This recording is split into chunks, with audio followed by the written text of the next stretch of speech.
신바람 사연 아파트, 오늘의 사연 시작하겠습니다. 안녕하세요.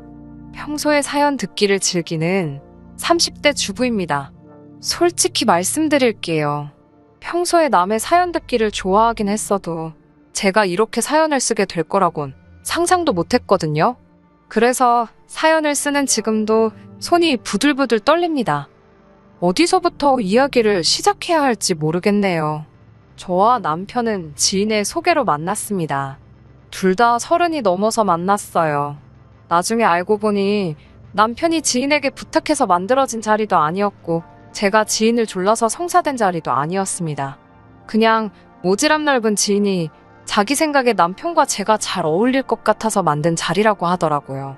결혼할 때는 고마운 마음이었지만 지금은 뭐 그렇다고 지인을 원망하는 건 아닙니다. 잘 돼도 그만, 안 돼도 그만이라는 마음으로 만나게 된 남편은 성격이 참 좋더라고요. 남편은 좋은 게 좋은 거지 굳이 문제 만들지 말자는 식이었지요. 원래 자기와 다른 사람한테 끌리는 법이라더니 제가 딱 그랬습니다. 둥글둥글하고 모난 구석이라곤 찾아볼 수 없는 남편의 성격에 제가 푹 빠져버렸거든요. 언젠가 한 번은 너무 신기하고 궁금해서 어떻게 그런 성격을 갖고 있는지 물어본 적이 있습니다. 당신 가족들도 전부 당신과 비슷한 성격을 가지고 있느냐고요. 그러자 남편이 의미심장한 표정을 짓더니 자기 가족에 대해서 궁금하냐고 묻더군요. 당연히 궁금하지 않았겠어요? 남편은 그 무렵 저를 어떻게 생각하고 있었는지 모르겠지만 전 언젠가 결혼을 한다면 이 사람이랑 하겠구나 싶었을 정도로 남편이란 존재에 많은 의미를 부여하고 있었으니까요. 남편에게 궁금하다고 말해달라 했습니다. 그러자 남편은 주저하는가 싶더니 자기가 싫어질까봐 걱정이라며 이야기를 시작했습니다. 시부모님 이야기로 시작했는데 처음부터 충격이었습니다. 남편이 기억하는 한 시부모님은 두 분 다 한 번도 제대로 된 직장을 다녀보신 적이 없다고 했어요. 시골 출신이신 아버님은 그래도 동네에서 돈깨나 있다는 집의 둘째 아들로 태어나셨는데요. 아버님께서 어머님을 만나시기 전까지 어떤 인생을 살아오셨는지는 정확히 듣지 못했습니다. 하지만 남편이 표현하기로는 당신 아버지 그러니까 저희 남편에게는 할아버지지요. 할아버님의 돈만 믿고 제멋대로 사신 것 같답니다. 개차반같이 생활하는 아버님을 더는 봐줄 수가 없었던 할아버님께서 어머님과의 선자리를 소위 잡아오셨고 그렇게 두 분이 결혼을 하게 되셨답니다. 남편이 말하기를 할아버님께선 아버님께서 결혼하고 한 집안의 가장이 되면 정신 차리고 똑바로 살 거라 생각하셨던 것 같다대요. 물론 그런 할아버님의 기대를 비웃기라도 하듯 아버님께서는 조금도 달라지지 않으셨답니다. 이런 자기가 싫으면 어머님이 떠나면 되지 왜 당신이 어머님께 잘 보이려고 그런 짓을 해야 하냐면서요. 어머님까지도 이렇게 한심한 남자인 줄은 몰랐다며 제발 한 번만이라도 당신 손으로 벌어온 돈을 가져다 달라고 아버님께 울면서 사정을 하시기도 여러 번이셨답니다. 단돈 1,000원이라도 좋으니 직접 벌어오라고요. 하지만 몇 년 동안 아버님께서는 그런 어머님의 말씀을 한 귀로 듣고 다른 귀로 흘리기를 반복하셨대요. 그리고 어머님 역시 몇 년이 지나도록 조금도 달라지지 않는 아버님의 모습에 크게 실망하셨던 모양이고요. 게다가 그런 와중에도 아버님께서는 어머님께 아내의 도리를 요구하셨다는데 그 도리라는 게 듣고 있자니 참 어이없고 속된 말로 꼴 같지 않더라고요.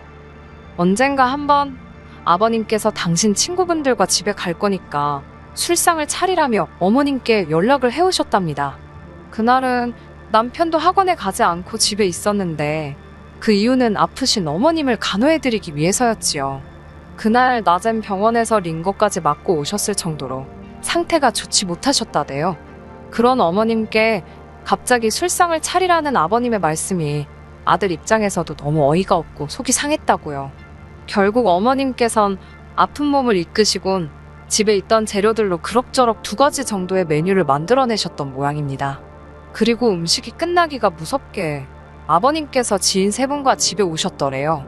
어머님께서 당신은 몸이 안 좋아서 그러니 차려둔 음식 드시고 놀다 가시라고 인사를 드리곤 안방으로 들어가고 계셨답니다. 그런데 갑자기 아버님께서 지금 이까짓 걸로 누구 코에 붙이냐며 당신 지인분들이 있는 앞에서 그 술상을 걷어채셨답니다. 그러면서 어머님께 얼굴도 못생긴 게 마누라라고 데리고 살아주니까 고마운 줄도 모르고 술상 하나 똑바로 못 차리냐며 폭언을 퍼부으셨답니다. 어린 남편에게 그 광경은 너무나 충격적이었다고 해요. 듣는 저도 온몸이 부들부들 떨릴 만큼 화가 나던걸요. 하지만 어린 남편이 할 수 있었던 건 그런 어머니를 위로하는 것 말고는 없었겠지요. 그리고 이후로 아버님과 어머님의 관계는 급속도로 악화되어 갔답니다.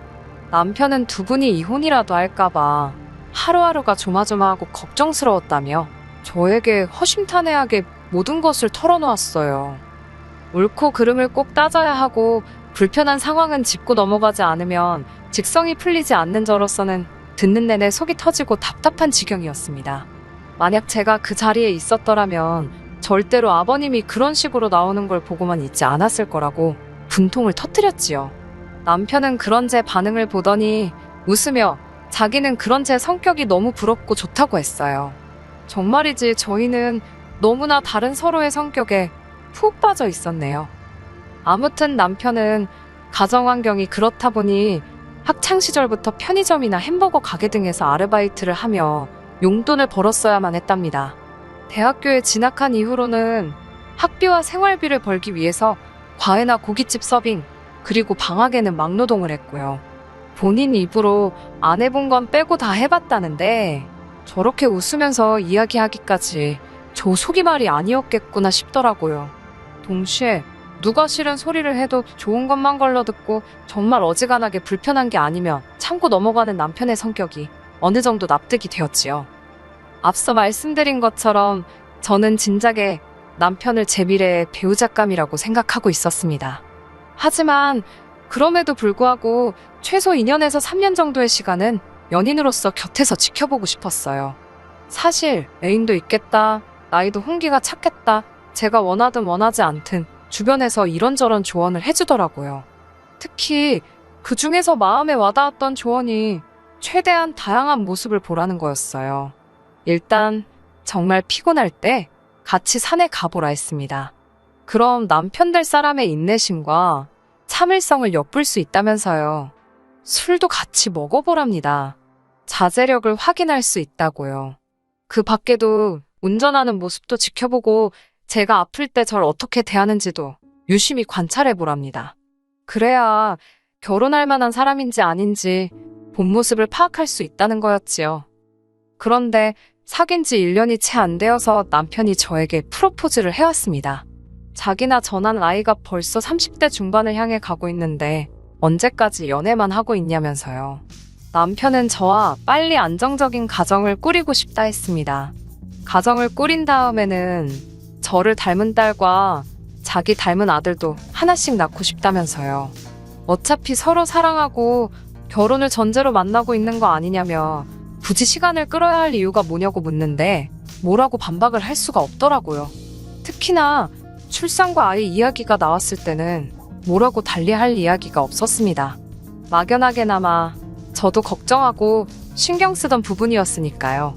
이후로 며칠간의 고민 끝에 저는 결국 남편의 프로포즈를 받아들이기로 했네요.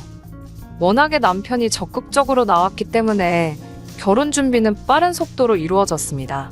시댁에 돈이 없다는 건 진작에 알고 있었기 때문에 솔직히 집이라던가 금전적인 지원에 대해서는 정말 손가락만큼의 기대도 없었습니다. 그런데 하루는 어머님 되실 분께서 그래도 아무것도 안 받자니 왠지 서운한 마음이 든다 하시더군요.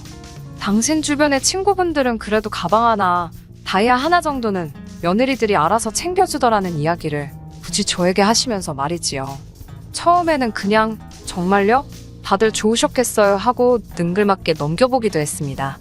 하지만 어머님이 똑같은 이야기를 3차례나 하셨을 때는 저도 뭐라고 드릴 말씀이 없더라고요. 그래서 그분들은 공짜로 며느리를 보진 않으셨을 거라고 어쩔 수 없이 받아치고 말았네요. 이후로도 어머님과는 크고 작은 문제들로 부딪히곤 했는데 남편은 도통 이해를 못하는 것 같았습니다.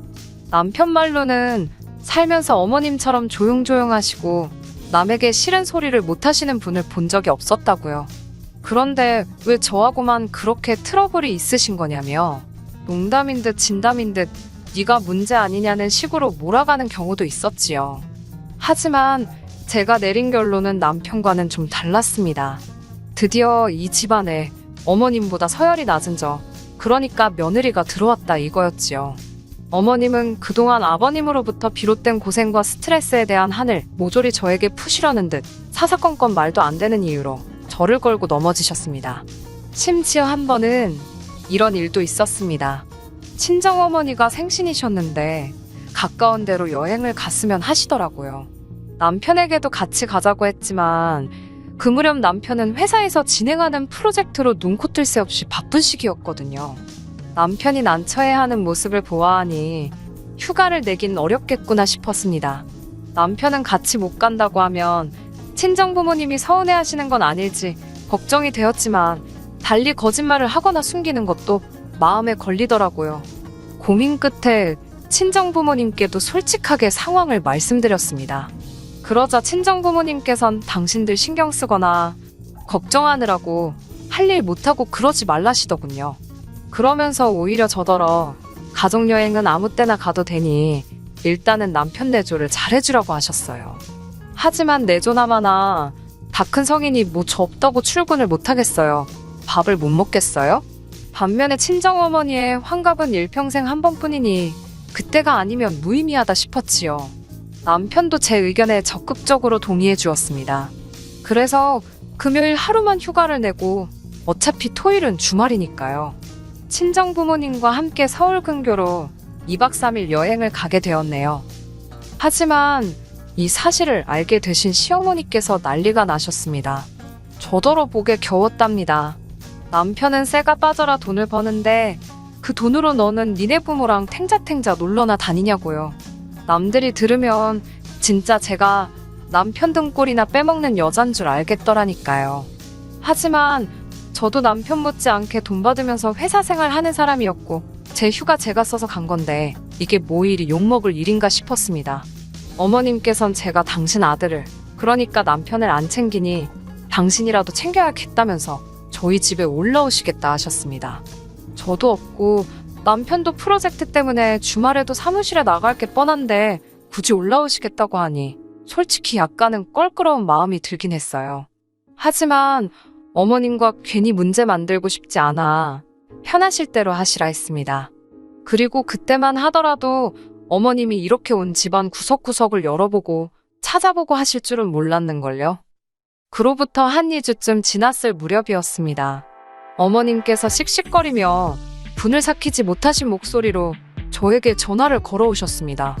전화를 받으니 대뜸 소리를 지르시면서 제 옷장에 있던 그 가방 짝퉁이냐고 물어보시더군요. 전 처음에 무슨 가방을 말씀하시는 건가 했는데 생각해보니까 제가 회사에 입사하고 얼마 지나지 않았을 무렵 친구들하고 베트남에 다녀온 적이 있거든요. 그때 야시장에서 친구들하고 재미로 짝퉁백을 하나씩 샀고요. 막상 사들고 한국에 오긴 했는데 들고 다니려니 가짜티도 많이 나고 부끄럽더군요. 하지만 이것도 추억이다 싶어서 옷장 구석에 던져놨었는데 어머님께서 그게 짭인지 아닌지를 왜 궁금해하시는 건가 싶었습니다. 일단은 네 그거 가짠데 그건 언제 보셨냐고 물었지요. 그러자 어머님께선 전화기 너머로 신경질과 화를 동시에 내시며 너는 그딴 쓰레기를 왜 옷장에 모나 되는 것 마냥 보관을 하냐며 저 때문에 쪽팔려 혼났다고 개망신당했다고 썽을 내셨습니다. 황당하면서도 동시에 그 가방을 들고 가신 건가 싶어서 혹시 제 가방 가져가셨냐고 물었더니 대답은 안 하시곤 그 가방 재수 없으니까 가져가던지 집어내버리던지 하라셨습니다. 그리고는 전화를 탁 끊어버리시더군요. 퇴근 후 모처럼 한잔 하자는 동료들도 뿌리치고 불이 나게 집으로 왔습니다. 안방 붙박이장을 열어 젖히니 역시나 가방이 보이질 않더라고요. 곰곰이 생각해보니 어머님이 그 가방을 발견하셨다는 건 죄가 없는데 안방에 들어와서 제 옷장을 뒤지셨단 소리밖엔 안 되었고요. 기분이 급격하게 불쾌해졌습니다. 곧이어 얼마 지나지 않아 남편도 퇴근을 했어요. 거실 불도 켜지 않고 소파 한쪽에 심각하게 앉아있는 저를 보곤 남편은 소스라치게 놀라더군요. 내가 친정 갔던 날 어머님께서 우리 집에 오셨지 않냐고 물으니 그렇다고 순순히 대답을 하더라고요. 곧이어 어머님께서 우리 안방에도 들어가셨냐고 물으니까 남편이 아차 싶은 표정을 지었고요. 제가 아무 말도 없이 남편을 응시하자 남편은 변명하듯 자기는 분명히 몇 번이고 들어가지 마시라 했는데 아마 자기가 씻는 동안 들어갔다 나오셨던 것 같다며 말끝을 얼버무렸습니다. 저는 남편에게 어머님이 나한테 말도 없이 내 핸드백을 가져가셔놓고는 이제 와서 가짜를 거기 뒀다며 나한테 있는 대로 욕을 하고 계시다는 걸 말해줬어요. 그리곤 이렇게 덧붙였지요. 이건 뭐 도둑이 지갑 훔치고 그 안에 현금 없다고 지갑 주인한테 욕하는 거랑 똑같은 거 아니냐고요. 남편은 저더러 말이 좀 심한 것 같다면서도 자기가 어머님께 제대로 확실히 말씀드려서 다시는 이런 일 없도록 하겠다며 저에게 진지하게 사과를 했습니다. 만약 이쯤에서 이야기가 끝났더라면 저도 이혼까지는 생각하지 않았을 거예요. 이후로도 어머님은 걸핏하면 저를 상대로 말도 안 되는 신경질을 부리시기 일쑤였습니다. 이것도 인이 박힌다고 하나요? 하도 자주 시달려서 그런가 나중에는 별로 신경 쓰이지도 않을 지경이었습니다. 주로 패턴이 어머님께서 아버님과 싸우시면 마치 스트레스 해소용 샌드백을 찾으시듯 저에게 연락을 해오시는 그런 모습이었달까요? 그러다 얼마 전에 있었던 일입니다. 늦은 밤이었는데 어머님으로부터 연락을 받았지요. 직접 하실 이야기가 있다며 지금 당장 저희더러 내려오라 하셨습니다. 목소리가 보통 심각한 게 아니라 앞뒤 상황 따져보고 할 분위기가 못 되었어요. 그렇게 바로 남편과 저는 그 길로 시댁으로 내려갔네요. 시댁에 도착했을 때 저희를 기다리고 계신 건 시부모님만이 아니었습니다. 결혼식 때 뵈었던 먼 친척분들도 계셨어요. 아닌 밤중에 홍두깨도 아니고 이게 무슨 일이지 싶었습니다. 그중 기가 굉장히 세 보이는 여자분께서 저희를 보더니 애들은 멀쩡하네 그러시는 거예요. 그러더니 저희 남편을 보면서 알지? 니네 부모가 우리 돈 가져다 너네 먹고 살게 해준 거? 그러시는 게 아니겠어요? 금시초문이라 그게 무슨 소리냐 물었습니다. 이제껏 시댁으로부터 10원짜리 하나 받은 게 없었는데 말이에요. 그때 어머님께서는 마치 상황을 수습하려는 듯 말이 그렇다는 거라며 제가 더는 말을 못하게 저를 가로막으셨습니다. 그 여자분은 뭔가 껄끄러운 표정을 지으면서도 이제 그 돈을 갚아줘야 된다며 자기들은 더는 못 기다린다대요. 그러더니 이게 벌써 몇 년이냐고 자기들은 어디 땅 파서 먹고 사냐면서 저희한테 푸념을 늘어놓으시는 게 아니겠어요? 가만히 들어보니 시부모님께서 걸핏하면 저희 핑계를 대고는 친척분들께 돈을 가져다 쓰셨던 모양입니다. 그렇게 한참의 하소연과 답답한 이야기가 오가고 나서야 친척분들은 저희만 믿는다는 말을 남기곤 자리를 떠나셨습니다. 저와 남편은 어안이 벙벙했지요. 이게 다 무슨 소린가? 남편이 전에 없이 가라앉은 목소리로 총 얼마냐고 물었고 아버님은 얼마 안 된다며 2억이라 하셨습니다. 그러면서 그깟 돈 안 갚아도 된다고 지들이 당신을 뭐 고소를 하겠냐 어쩌겠냐며 신경 쓰지 말랍니다. 솔직히 거기까지도 너무 충격이었는데 절 더 충격에 빠뜨린 건 그 이후에 어머님께서 하신 말씀이었습니다. 어머님은 이제 정말 돈 나올 구멍도 없고 당신들은 손가락이나 빨고 살게 생겼다며 저희가 도와줘야 쓰겠답니다. 그러면서 남편이 월급을 받아오거든 절반은 당신들한테 보내라 했습니다. 어머님의 억지에 놀란 제가 따지려고 드니까 남편이 딱 제 손목을 잡더니 일단 자기랑 먼저 이야기하잡니다. 저는 이때만 해도 남편이 제 편에서 저와 같은 생각으로 이야기를 할 줄 알았어요. 하지만 웬걸요. 시댁 현관을 나서기가 무섭게 남편은 다리가 풀린 듯 자리에 주저앉더니 저더러 미안하답니다. 하지만 변해버린 어머님의 모습을 보니 가슴이 너무 아프다면서 이게 다 돈 때문인 것 같다대요. 그러면서 다행히 우리는 맞벌이니까 당분간은 어머님 말씀대로 절반이 너무 과하다 싶으면 한 달에 100만 원씩이라도 보내드리잡니다.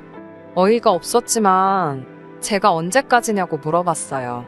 그때만 해도 사랑하는 남편이 이 정도로 무너지는데 몇 달 정도라면 내가 기다려주자 싶었으니까요. 하지만 물어보면서도 저도 어느 정도는 알고 있었지요. 이게 몇 달로 해결될 일이 아니라는 걸요. 그래도 남편한테 뭔가 희망을 걸고 있었던 모양입니다. 하지만 남편은 그런 제 기대를 보란 듯 져버렸어요. 앞으로 두 분이 사시면 얼마나 사시겠냐며 두 분 중 한 분이 돌아가실 때까진 그렇게 드려야 할 것 같답니다. 그러다 남은 한 분은 우리가 모시고 살면 되지 않을까 그러는 거예요. 차라리 같이 살면 우리 모르게 사고는 안 치실 거 아니냐고요. 거기까지 듣고도 어이가 없었는데 아니다 그러더니 아예 이참에 그냥 모시고 살잡니다. 그러면 따로 생활비고 뭐고 드릴 것도 없으니 차라리 그게 모두 속편한 상황이지 않겠냐고요. 그때 깨달았지요. 이 인간도 제정신이 아니구나. 뭐가 똥이고 된장인지 구분을 못하는구나. 이후로는 뭐 예상하셨다시피 제 입에서도 고운 소리가 안 나가더라고요. 차라리 남편이 이참에 시부모님과 연 끊자고 들었으면 제가 오히려 나서서 그래도 그건 아니라고 남편을 말렸을지도 모릅니다. 하지만 이기적이고 뻔뻔한 시부모님 그리고 남편을 보자니 시쳇말로 그 피가 어디 가겠냐 싶더라고요. 결국 저는 남편에게 헤어지자고 했습니다. 당신을 사랑하지만 나를 갉아먹으며 살 수는 없다고요. 오히려 이혼 과정은 크게 어렵지 않았습니다. 남편이 워낙 해온 게 없기도 했고 청약이나 주택 문제 때문에 혼인신고도 미루고 있던 참이라서요. 남편이 짐 챙겨서 나갔습니다. 본인 말로는 자긴 고시원에서 살고 시부모님께는 달달이 80만 원씩 보내드리기로 했다대요. 웃기지 않나요? 저한테는 모시고 살자 어쩌자 그러더니 저랑 이혼하니까 안 모시는 게 너무 가식적이고 어처구니가 없어서 다시 한번 이혼하기를 잘했다 싶더라니까요. 지금 저는 다시 예전의 삶으로 돌아왔습니다. 비록 집과 회사만을 반복하는 조금은 지루하지만 평범한 일상을 누리고 있어요. 이 좋은 걸 놓치고 산 것도 부족해 그렇게 시달리고 산 걸 생각하면 지금도 분하기는 하지만 그래도 과거보다는 미래에 집중하며 살아야겠지요? 끝까지 들어주셔서 감사합니다. 오늘의 사연은 여기까지입니다. 구독과 좋아요, 알람 설정 부탁드리고 더 좋은 사연으로 다시 찾아뵙겠습니다. 감사합니다.